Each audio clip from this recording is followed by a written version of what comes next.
जय माता दी। मैं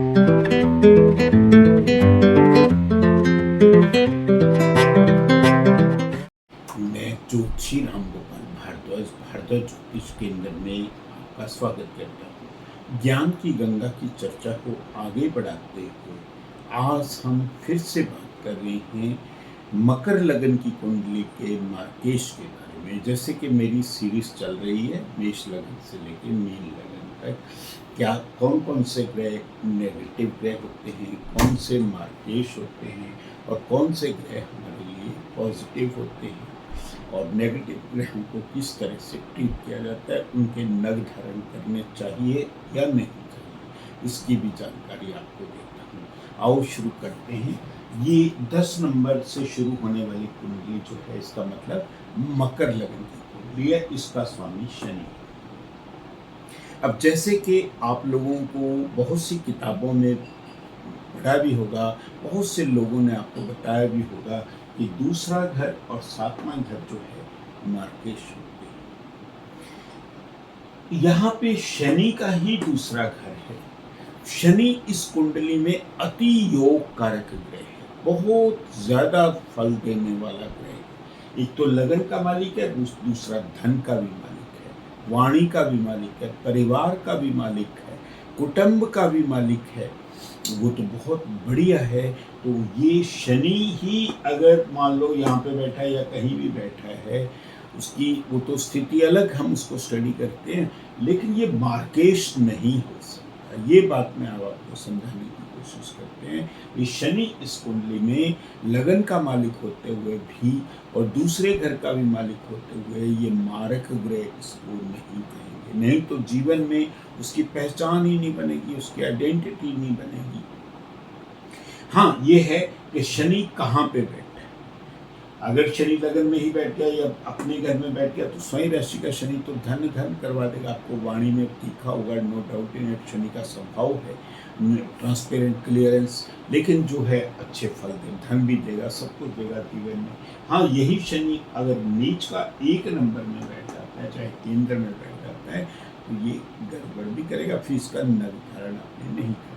अगर यही शनि 6, 8, 12 में बैठ जाता है, मतलब 6th हाउस में, 8th में और 12th में, तब भी इसका नग धारण नहीं करना किसी भी तरह से, क्योंकि ये प्रॉब्लम करने आ है। चलो खैर नहीं हो।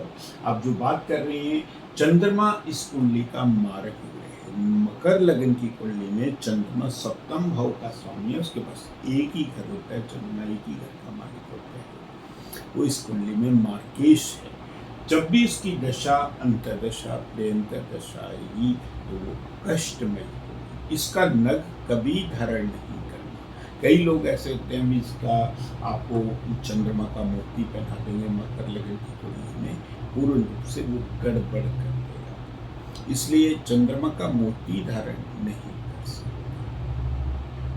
हाँ, ये है कि उसका बाद में जो है चंद्रमा जो है वैसे अपनी स्वयं राशि में बैठा है, बहुत बढ़िया फल देने वाला भी हो जाता है। ऐसे लाइफ पार्टनर का मालिक भी अच्छे फल भी देगा, अपनी दशा अंतर्दशा में थोड़े कष्ट भी देगा, लेकिन ये पार्टनर हाउस का मालिक है तो फायदा भी देगा, पार्टनर से प्रेम भी करवा सकता है। ऐसे चंद्रमा मोस्ट अट्रैक्टिव ग्रह होता है, ग्रेविटेशनल अगर शनि किसी तो मारक तो अपनी उसमें है, लेकिन ये फल अच्छे फल भी दे देगा। चंद्रमा अगर लगन में बैठ गया तो पूर्ण रूप से बहुत बढ़िया फल देने वाला हो जाएगा। पत्नी को उठा के सर पे उठा लिया पति को। अगर ये चंद्रमा नीच का हो जाता है तब ये और ज्यादा गड़बड़। अगर यही चंद्रमा 6, 8, 12 में बैठ जाए तब भी ये गड़बड़ और ज्यादा गड़बड़ करेगा। एक तो करेला ऊपर से नीम चढ़ा, कहते हैं कहावत बनी हुई है। एक तो चंद्रमा वैसे नेगेटिव है, एक 6, 8, 12 के घर में बैठने से और ज़्यादा बड़ी प्रॉब्लम देगी। अगर नीच का हो गया तो और भी पत्नी से, पति से संबंधों में तनाव ही रहेगा। अब हम कुंडली के नेगेटिव ग्रहों की बात करते हैं। सूर्य इसके पास में एक ही डिपार्टमेंट है इस कुंडली में, इसके ससुराल का कारक ग्रह है और उसके पति पत्नी के सुखों का कारक ग्रह है। सूर्य उसके ससुराल का कारक ग्रह है और अध्यात्म, स्पिरिचुअल नॉलेज, गुप्त विद्याओं का कारक ग्रह है। आपको मालूम है चंद्रमा एक शीतलता जल का कारक ग्रह होता है, माता का कारक ग्रह होता है, इसका संबंध जल से होता है, माता से होता है। और सूर्य अग्नि कारक ग्रह है। इसमें अग्नि, जैसे शनि जो है विच्छेदक ग्रह भी इसको माना गया है, जहाँ पे भी बैठेगा थोड़ा तनाव भी देगा, थोड़ा संबंधों में अलगवाद भी करेगा वहाँ पे। इसका नेचर है सूर्य का अग्नि। जहाँ पे बैठेगा, अगर स्वयं राशि में बैठा है, ये अपने में स्ट्रांग होगा, ऐसी बात नहीं, बहुत अच्छा होता है, लेकिन कई जगह पे ये थोड़ा सा नेगेटिव भी हो जाता है। जैसे ये पति पत्नी के सुखों का घर है, उसमें आग लगाने का भी काम करेगा। ससुराल अगर यहीं पे बैठ गया है, सूर्य अपनी स्वयं राशि में बैठ गया, तो देखो ऐसा है, शनि और सूर्य की बनती नहीं है, तो इसलिए ये नेगेटिव ग्रह है। इसलिए नेगेटिव ग्रह है तो ससुराल वाले उसके बहुत स्ट्रांग होंगे, लेकिन इस जातक की कभी नहीं बनेगी, सुखों में अड़चन भी डालेगा। हाँ, अपनी दशा अंतर्दशा में नेगेटिव होके भी अगर वो उसकी प्लेसमेंट छठे घर में या इस घर में बैठी है, यहाँ पे दुश्मन नहीं बनने देगा। अगर 12वें घर में बैठी है, खर्चा खूब करवाता है और वो विपरीत योग भी बना देता है, अपनी दशा अंतर्दशा में नेगेटिव फल नहीं देता। वैसे नेगेटिव ग्रह है, मार्केश नहीं है, नेगेटिव है, इसका नग नहीं धारण कर सकते। अगर सूर्य नीच का हो गया, तब इसका उपाय भी आपको करना पड़ेगा, दान पुण्य भी करना पड़ेगा, ताकि दाम्पत्य सुख जो है पूर्ण रूप से बढ़िया तरीके से चल सके। वैसे तो सुखों में गड़बड़ हो जाएगी अगर ये नीच। अगर ये सूर्य आप उच्च राशि में बैठा है, उच्च राशि उसकी सुखों के स्थान पे है, यहाँ पे बहुत से लोग ये कह देंगे सूर्य आपकी कुंडली में उच्च दर्जे का बैठा है, बहुत बढ़िया, बहुत अच्छे फल देने वाला ग्रह है। नहीं, ये बात को समझना है। मकर लगन की कुंडली में सूर्य नेगेटिव ग्रह है। पहली बात तो सूर्य अग्नि कारक ग्रह है, नेगेटिव ग्रह है, 8वें घर का भी मालिक है, लेकिन उच्च का होने के बावजूद भी सूर्य में अग्नि तत्व है, माता से संबंधों में तनाव भी पैदा करेगा।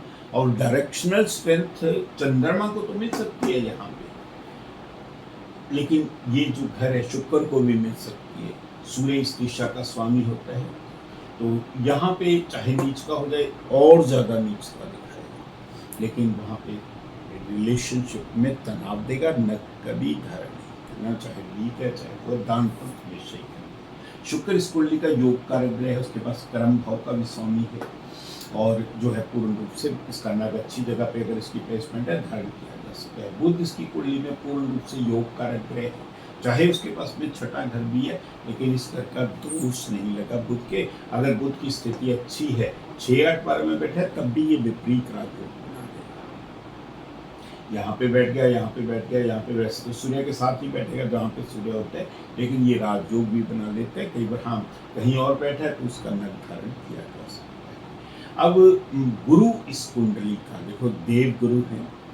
मकर लगन की कुंडली में गुरु जो है वो उसके पास में डिपार्टमेंट, व्यय का डिपार्टमेंट, जेल का डिपार्टमेंट, खर्चे का डिपार्टमेंट गुरु के पास में है। भगदौड़ का डिपार्टमेंट, जीवन में छोटे बहन भाइयों का डिपार्टमेंट, भगदौड़ का, पराक्रम का डिपार्टमेंट इसके पास में है। हाँ, अपनी राशि में बैठा है तब वो फायदा दे देगा। वैसे कुंडली का अति नेगेटिव है, यहाँ पे विपरीत राजयोग बना देगा, वहां पे बैठा अपनी राशि में फायदा दे देगा। अदरवाइज इस कुंडली का नेगेटिव ग्रह है, उसका नग नहीं धारण करना आपने कभी। अब मंगल जो है इस कुंडली में पूर्ण रूप से सम ग्रह है, क्योंकि जिस समय हम मेष लगन की कुंडली स्टडी कर रहे थे, मेष लगन की कुंडली स्टडी कर रहे थे जिसका मंगल स्वामी था, या वृश्चिक लगन की कुंडली स्टडी कर रहे थे, तब मेष लगन की कुंडली में शनि के पास में 2 डिपार्टमेंट आते हैं। कर्म भाव का भी स्वामी है और उसमें भी उसका है, तो उसके पास में वैसे ये सम हो गया, नेगेटिव नहीं हुआ, पॉजिटिव नहीं हुआ, सम हो गया। उसका रीजन क्या है? शनि इस कुंडली का राजा है, इसने मंगल को बहुत बढ़िया 2 डिपार्टमेंट दे रखे हैं सुखों का। सुख क्या होते हैं? घर, मकान, गाड़ी, बंगला, जमीन, जायदाद, और यहाँ पे आमदन का डिपार्टमेंट, जो कि बड़े बहन भाइयों का डिपार्टमेंट भी है, बहुत बढ़िया है। उसने कहा मैं आप में किसी भी तरह से कोई भी इंटरफेरेंस नहीं करूँगा, किसी भी तरह से कोई भी इंटरफेरेंस नहीं करूँगा। आप अपना काम कीजिए, चाहे इनके विचार नहीं मिलते शनि और मंगल के, लेकिन इंटरफेरेंस नहीं रहेगी किसी भी तरह की। हाँ, इसका समग्रह का नग बहुत सोच समझ के धारण करना चाहिए, क्योंकि अगर यही मंगल, क्योंकि अग्नि कारक ग्रह है, शनि के साथ उसकी बनती नहीं है। अगर ये नीच का हो जाता है तो कई लोग इसका नग पहना देते हैं, बहुत अगर 6, 8, 12 में बैठता है तो ये तब भी बहुत ज़्यादा गड़बड़ कर सकता है। लेकिन क्या है कि यही मंगल अगर लगन में बैठ गया तो रोचक नाम का पंच महापुरुष योग बना देगा। चाहे उसकी शनि और मंगल की आपस में बनती नहीं, पंच महापुरुष नाम का योग बना देगा। अगर मंगल लगन में ही बैठ गया, ये रोचक नाम का पंच महापुरुष योग भी बना देता है। बहुत बढ़िया फल देने वाला होगा, बहुत अच्छा होगा। यहाँ पे बैठा गाड़ी, घर, मकान, घर, यहाँ पे सामने दृष्टि पड़ रही है, पत्नी को भी पूर्ण रूप से बहुत बढ़िया, पति या पत्नी को भी है, उसकी दृष्टि 8वीं दृष्टि इस घर पे भी पड़ेगी, तो जहाँ यहाँ पे भी बहुत फायदा होगा। इसलिए इन सब चीज़ों को जानना है, आपको समझना है, क्योंकि मैं जो आपको बताने जा रहा हूँ इसलिए बताने जा रहा हूँ ताकि आपको पूर्ण रूप से किसी भी ऐसे चक्करों में न पड़ जाए, गलत नग धारण करें। मेष लगन की इसकी कुंडली है, मकर लगन की कुंडली है, शनि का नग धारण किया जा सकता है, सब्जेक्ट टू द कंडीशन।